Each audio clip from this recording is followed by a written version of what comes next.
अगर आप देखिए दीवान साहब, तो इसने प्राइवेट बैंक जैसा बिहेव किया है। आज सुबह सुबह मैं नीचे से ये कह रहा था, आप देखिए 10% से नीचे के मोरेटोरियम के नंबर्स, अब ये प्राइवेट बैंक वाली बात ही हो गई, तो बहुत ही शानदार पिक आप दोनों ने चुना है।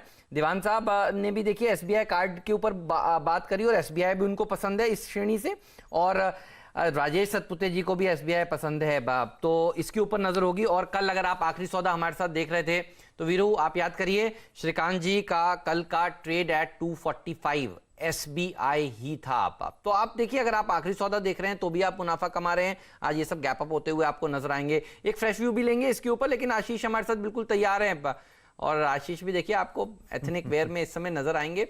और आशीष ने बहुत सारे नतीजों का एनालिसिस कर लिया है। शुरुआत कर देते हैं अडानी पोर्ट्स एंड एसईजी से, उसके बाद गुड बैड अगली भी बताएंगे और स्टॉक्स न्यूज भी बताएंगे। तो पेन और पेपर जरूर लेकर तैयार हो जाइएगा, क्योंकि मैं भी वही करता हूं। जैसे ही आशीष बताते हैं मैं गुड को अलग लिखने लगता हूं, बैड को अलग, अगली को अलग, और खबरों वाले स्टॉक्स को अलग। और इससे देखिए आपकी मदद हो जाती है। जब बाजार खुलता है तो आपको पता है नतीजे कौन से कैसे रहे हैं। तो आशीष की चश्मा जो है थोड़ा नंबर देखिए बढ़ रहा है, और लगातार देखिए वो रात भर काम करते हैं और ये सारा एनालाइज करते हैं। और आशीष ने आज जैकपॉट देने का भी वादा किया। आशीष इतना सारा काम कैसे कर लेते हैं? इंस्पायर कर रहे हैं आप लोग सब। अच्छा, तो आशीष का कल का जैकपॉट आइडिया तो सबको याद ही है। वीरू GTND सर्किट पर ही जाकर दिन भर चिपका रहा। तो आज भी देखते हैं कौन सा स्टॉक वो लाते हैं, लेकिन उससे पहले अडानी पोर्ट्स एंड एसईजी बताइए आशीष। मिक्स नंबर्स, हालांकि मुझे अच्छे लग रहे हैं। अच्छे इसीलिए, otherwise on the face of it देखेंगे नंबर्स कमजोर थे, पर जितनी बाजार में डर था दबाव होगा उतना दबाव नहीं आया। और कुछ इंटरनल्स पॉजिटिव जब मैं पढ़ रहा था, इसीलिए मैं कह रहा हूं गुड में कैटेगराइज कर सकते हैं या मिक्स, वीक में मत डालिए।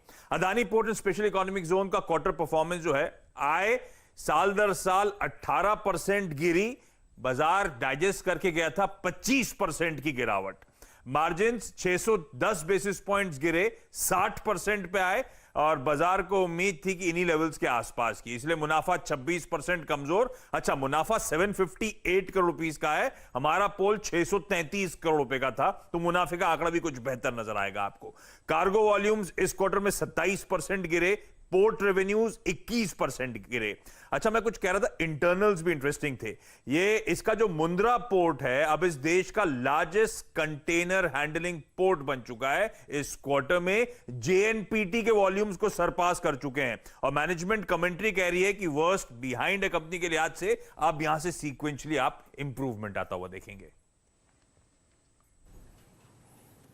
ओके, तो अदानी पोर्ट्स के नंबर्स को अगर आप देखें, आशीष ने एक गुड ट्रजेक्टरी में डाला है, प्लेस किया है।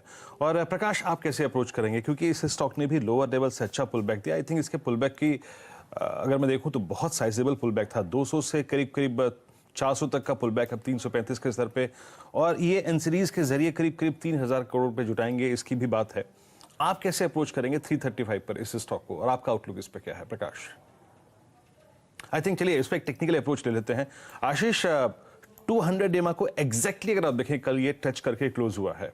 इन नंबर्स के मद्देनजर, इस बात को देखते हुए कि 300, 320, 330 पे इसका काफी स्ट्रॉन्ग बेस है, आप कैसे अप्रोच करेंगे?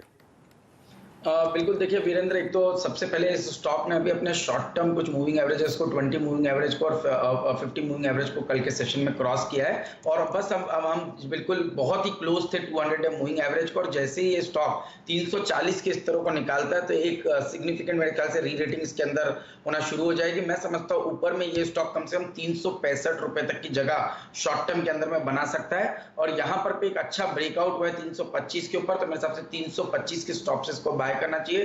365 के शॉर्ट टर्म लक्ष्य अडानी पोर्ट्स के स्टॉक के अंदर में देखने को नजर आ जाएंगे। बिल्कुल। प्रकाश सर, आपने कैसे रीड किया अडानी पोर्ट के नतीजों को? नहीं, इसमें नतीजों में एक इंटरेस्टिंग चीज ये है कि नतीजे दिख रहे हैं थोड़े से वीक, पर आप इसका बैकड्रॉप देखिए कि जो पिछले 2-3 महीनों में एक्सपोर्ट्स और इंपोर्ट की जो आयात निर्यात की जो धीमापन था, वो आपको ऑलरेडी इसके अंदर बिल्ट इन है। लेकिन अभी भी मुझे लगता है कि यहां से बेस इतना बढ़िया है कि इंप्रूवमेंट आपको बहुत क्लियरली दिख सकेगा। और जिस हिसाब से सरकार आत्मनिर्भरता की तरफ इतनी बढ़िया कूच कर रही है, और जो पेंटअप जिसको कहते हैं स्टॉकिंग बाकी है, रीस्टॉकिंग बाकी है, वो सब देखते हुए मुझे नहीं लगता कहीं भी ये आंकड़ों की वजह से मार्केट इसको मायूस इससे होगा। उल्टा यहाँ पे तो बिल्डअप मुझे और भी पॉजिटिव दिख रहा है, तो ये शॉर्ट टर्म में आपको एक अच्छा उछाल भी दे सकता है। ऑफ कोर्स लॉन्ग टर्म के लिए तो स्टोरी बहुत ही बढ़िया है।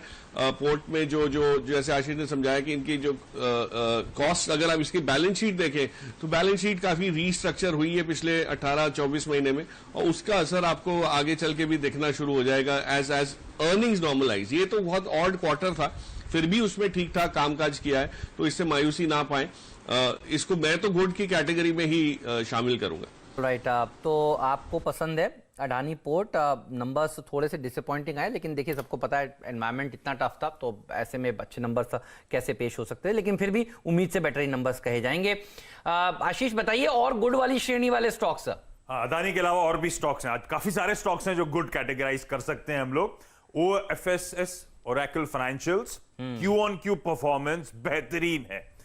बिक्री 6% क्यू ऑन क्यू यानी कि सीक्वेंशली बढ़ी, EBITDA 22% का उछाल, मार्जिन 690 बेसिस पॉइंट्स का इंप्रूवमेंट, और इन सब के चलते मुनाफा 78% का जंप दिखा रहा है।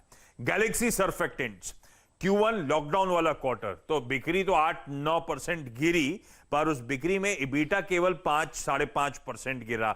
मार्जिन जो है दरअसल 40 बेसिस पॉइंट्स का इस टफ क्वार्टर में इंप्रूवमेंट दिखा रहे थे, और जहां बिक्री 8-9% गिरी थी उसके सामने मुनाफा, क्योंकि मार्जिन इंप्रूव हुए, 7-7.5% का दरअसल उछाल दिखाता हुआ। RCF अच्छा परफॉर्मेंस Q1 में, बिक्री 32-33% गिरी, पर EBITDA 22% उछला, मार्जिन दोगुने हो गए, ऑलमोस्ट 3.3 से बढ़कर 6% पे, और मुनाफा 140% का जंप दिखा रहा है।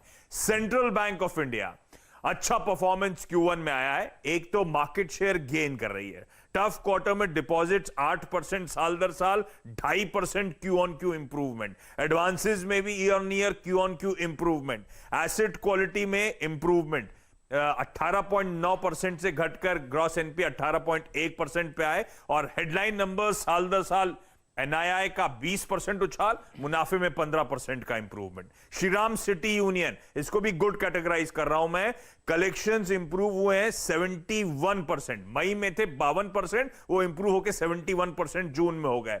हाउसिंग मोरेटोरियम जो है वो 41% पे आ गया, 60% कलेक्शन एफिशिएंसी है। और इंटरेस्टिंगली इस लॉकडाउन वाले क्वार्टर में टू व्हीलर AUM जो है 10% साल दर साल ग्रो करें। इनफैक्ट सीक्वेंशली पिछले क्वार्टर और इस क्वार्टर में ऑलमोस्ट इक्वल AUM देखने को मिले। एसेट क्वालिटी में यहां पे भी इंप्रूवमेंट, और ग्रॉस एनपीए 7.28% पे है, जो 12 क्वार्टर्स के लोएस्ट लेवल पे आ गया है। PTC इंडिया अच्छा परफॉर्मेंस Q1 में, और अच्छा परफॉर्मेंस एक डिफिकल्ट क्वार्टर में, यह हमें ध्यान रखिए। साल दर साल आए 14% गिरी, ऑपरेटिंग प्रॉफिट 14% का डिक्लाइन, मुनाफा लेकिन 7% का उछाल दिखा रहा है, क्योंकि अदर इनकम इंक्रीज हुई और लोअर टैक्स थे, और उससे भी मदद मिली।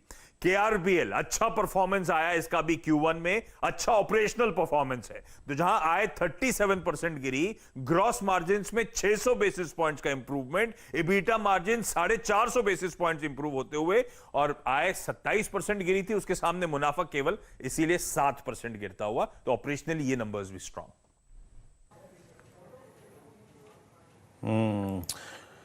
एक बार इन नतीजों को देखिए। Oracle finance